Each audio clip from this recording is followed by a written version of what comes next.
বেগুন গাছের পাতাগুলো হলুদ হয়ে নেতিয়ে যায়, এটি হচ্ছে সবার গার্ডেনের কমন একটি প্রবলেম।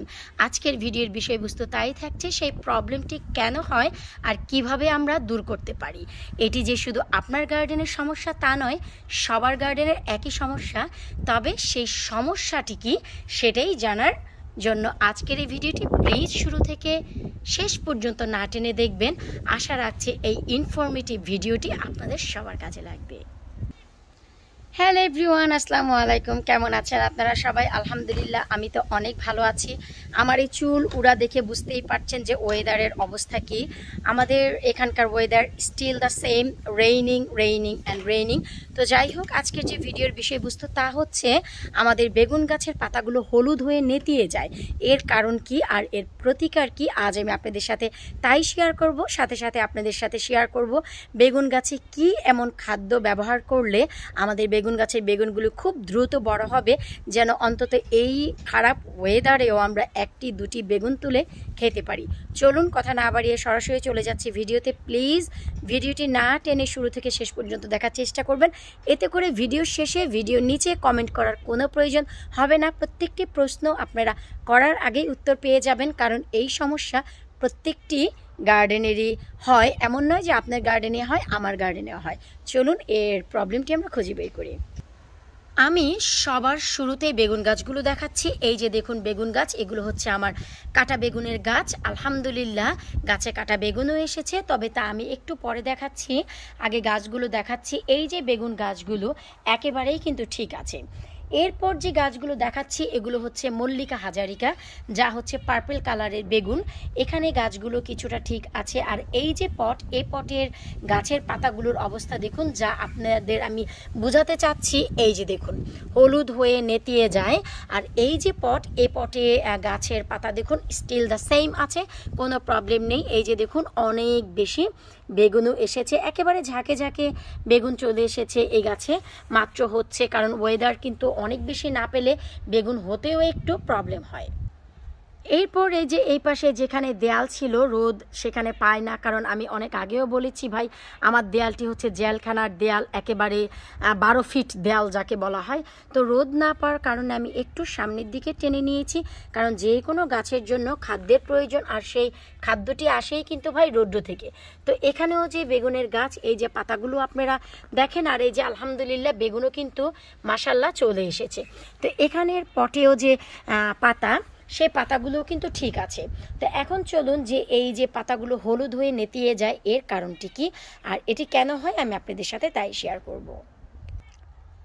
এই যে বেগুন গাছের পাতা হলুদ হয়ে যে নেতিয়ে যায়, এটি হচ্ছে একটি রোগ, যা হচ্ছে ফাঙ্গাল সাইড বলা হয়। আর এই রোগটি হচ্ছে উইল্ট, যার কারণে আপনার গাছের পাতাগুলো এমন হয়। তার 4টি রিজন রয়েছে। ফার্স্ট অফ যে রিজন প্রথম যে কারণ তা হচ্ছে পানিতে, পানি নয় মাটিতে অতিরিক্ত পানি, মাটি ড্যাম্প থাকা এবং মাটিতে ফাঙ্গাল ধরা এবং রুটগুলো একেবারেই ড্যামেজ করে ফেলে। এই কারণে এই উইল্ট যে রোগ তা হয়। আর দ্বিতীয় যে কারণ অতিরিক্ত বৃষ্টি এবং ঠান্ডায় এই রোগটি হয়। আর তৃতীয় যে কারণ এটি হচ্ছে আমরা যে গার্ডেনে অনেক ধরনের জিনিস ওয়াশিং আপ করে থাকি লিকুইড দিয়ে, সেই যে ওয়াশিং আপ করার কারণে, যেমন কি এই যে জায়গাটি, এখানে যদি আমি পানি দেই অনেক কিছু, এখানে আমার যে ইকুইপমেন্টগুলো থাকে যেমন কোদাল বলি বা মাটি কোড়ানি বলি, ওইসব জিনিসগুলো আমি অনেক সময় এখানেই ওয়াশ করি। এই যে ইকুইপমেন্টের যে আপনার কেমিক্যালটা রিলিজিং, তা থেকেও সেই যে জিনিসটি, সেই রিলিজিং যে ফাংশনটি, তা হচ্ছে এই গাছকে ঠিক এভাবেই ড্যামেজ করে। এই হচ্ছে তৃতীয় কারণ। তো এখন বলতে পারেন যে আমার এই যে গাছগুলো, এই গাছগুলোর পাতা ঠিক আছে, কিন্তু এই গাছগুলোর পাতা কেন এমন হয়েছে। তো চলুন আপনাদের আমি একটু সরাসরি প্রমাণস্বরূপ দেখিয়ে দিই। এই যে গাছ, এই গাছের মাটি আপনারা দেখুন কিছুটা ফাঙ্গাল ধরে গেছে।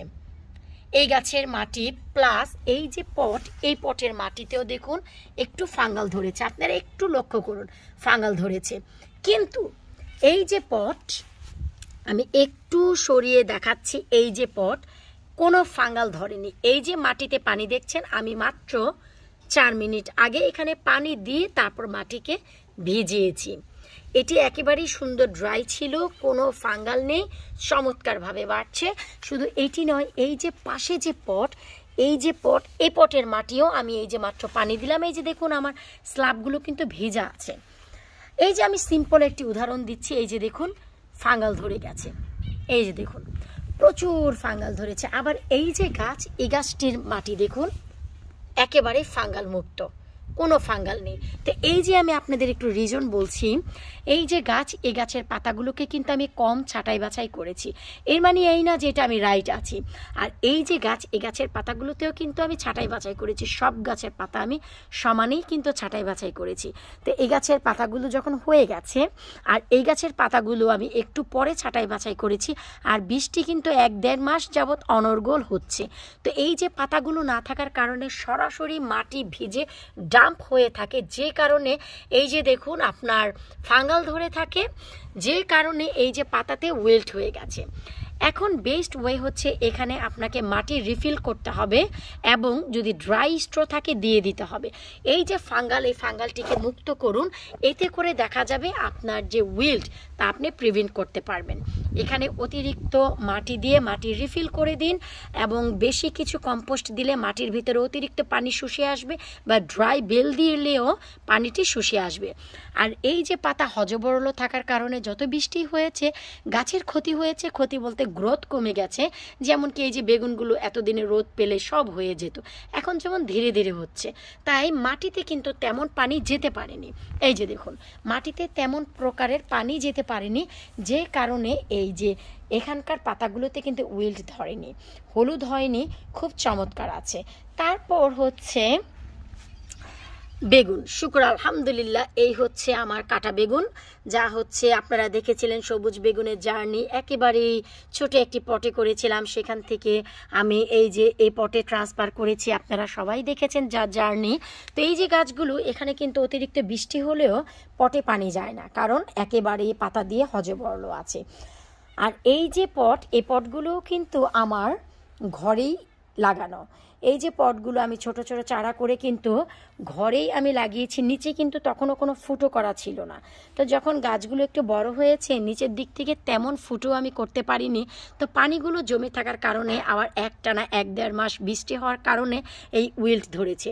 এখন এগুলো প্রিভেন্ট করতে পারবেন, এই যে পাতাগুলো, এই পাতাগুলোকে কেটে দিতে হবে, ভালোগুলো রেখে ফেলুন, রসুন আর কাঁচামরিচ একটু স্প্রে দিয়ে দিন, মাটিটি নতুন করে রিফিল করে এখানে ড্রাই স্ট্র দিয়ে দিন, এতে করে আপনারা একেবারে রোগমুক্ত হয়ে যাবেন। অনেকেই শুনেছি যে এমন হলে গাছ উপড়ে ফেলে দেয়, না, এই যে পটটাকে ট্রান্সফার করে আপনার গার্ডেনে যেই কর্নারে একটু বেশি রোদ আসে সেখানে রেখে দিন, যেন এক রোদেই মাটিগুলো শুকিয়ে করকরা হয়ে যায়। ট্রাস্ট মি, উইল্ট থেকে মুক্তি পাবেন। আর এটি হচ্ছে একটি রোগ যা সামারে খুব বেশি হয়, বেগুনের গাছে, শশা গাছে, টমেটো গাছে এবং ওয়াটারমেলন, তরমুজের গাছে, এই গাছগুলোতে এই রোগগুলো খুব বেশি দেখা যায়। সো প্রিভেন্ট করারও আমাদের ওয়ে আছে। এই যে গাছের পট আপনারা গার্ডেনে যেখানে রোদ আসে সেখানে রেখে দিন। আর আমি হচ্ছি নিরুপায়, কারণ আমার গার্ডেনে আর তেমন কোনো জায়গা নেই, আপনারা সবাই জানেন কম বেশি তেমন কোনো জায়গা নেই। আর আমার যেখানে রোদ আসে, গার্ডেন পুরো গার্ডেন ভর্তি রোদ আসে, আমার বাচ্চাদের জন্য গার্ডেনগুলো আমি খালি রাখি, তো এখানে তো কোনো রকমই পসিবল না। আর মাচার নিচে তো দেখতেই পাচ্ছেন এখনও পর্যন্ত অনেক শাকসবজি আছে, খুব শীঘ্রই আপনারা জুলাই মাসের একটি আপডেটও পাবেন আমার গার্ডেনের। আর এই যে দেখুন ফাঙ্গাল, এত বৃষ্টিতে আপনি কীভাবে ছোট ছোট গাছের উপরে এখন ড্রাই স্ট্র দিবেন আপনারাই বলেন। আর আমি এখন মনে করেন এই গাছের উপরে যদি বেকিং সোডা দেই খুব কাজ করবে, কিন্তু গাছ এত ছোট যে আমি বেকিং সোডাও দিতে পারছি না, আর একটু বড় হলে না হয় আমি বেকিং সোডা দিতাম। তো আমিও কিন্তু এটি সাফার করছি ওয়েদারের কারণে, তো একদিন রোদ আসলে কিন্তু হয়ে যায়। এখন আমি যে জিনিসটা আপনাদেরকে পয়েন্ট আউট করব, আশা রাখছি বেগুন গাছ নয় অন্যান্য যে গাছের জন্য, বিশেষ করে এটা বেগুন এবং পুঁইশাক গাছে বেশি হয়। এটা দেখতে মাকড়সার মতন, কিন্তু এটা মাকড়সা না। এই জন্যই আমি বলেছি আপনারা শুরু থেকে শেষ পর্যন্ত ভিডিওটি দেখবেন, কারণ এগুলি লাইভ প্লান্টে লাইভ সিনারি দেখাতে হলে আমার নিজেরও একটু সুযোগ লাগে। এই যে আপনারা দেখুন, আমি আপনাদের একটু দেখাচ্ছি, এটি কিন্তু একেবারেই মাকড়সার মতন, কিন্তু মাকড়সা নয়। এই যে দেখুন, আমি একটু কাছ থেকে ক্যামেরাটি দেখছি, তো তো আমার এই গাছে কাঁচামরিচ এবং রসুনের যে স্প্রে সেটা করা আছে, যে কারণে এই যে দেখুন মাকড়সাটি বসার কারণেও আমার কিন্তু পাতাতে কোনো প্রকারের ক্ষতি সে করতে পারবে না, কারণ এই যে পাতার প্রিভেন্টিং, এই পাতাটির যে সম্পূর্ণ নেট আমার পাতায় অলরেডি রয়েছে এই মাকড়সা থেকে বাঁচার জন্য। তো আপনাদের কাঁচামরিচ এবং রসুনের যে স্প্রের একটি আমি কীটনাশকের ভিডিও দেখিয়েছি, প্লিজ আপনারা বেশি বেশি করে সেটা দেন, আপনাদের গাছ ভালো থাকবে আর গাছে খুব দ্রুত ফল হবে। তো ভিডিওটি খুব বেশি বড় না করে আমি শুধু রোগ এবং রোগের প্রতিকারটি বললাম, কি খাদ্য দিতে হয় পরবর্তী একটি ভিডিওতে আমি অবশ্যই শেয়ার করব। এখন যদি আমি দেখাতে যাই ভিডিওটি এত বড় হয়ে যাবে যে আপনারা নিজেরাও পছন্দ করবেন না। আশা রাখছি আজকে এই উইল্ট থেকে কিভাবে আপনারা মুক্তি পাবেন তা জানতে পেরেছেন। আমি আবারও রিপিট করে দিচ্ছি, মাটিগুলোকে রিফিল করুন, ড্রাই স্ট্র দিয়ে দিন, আর যেখানে গার্ডেনের রোদ আছে অবশ্যই পটটিকে আপনারা রিপ্লান্ট করেন, অন্য আরেকটি জায়গায় নেন।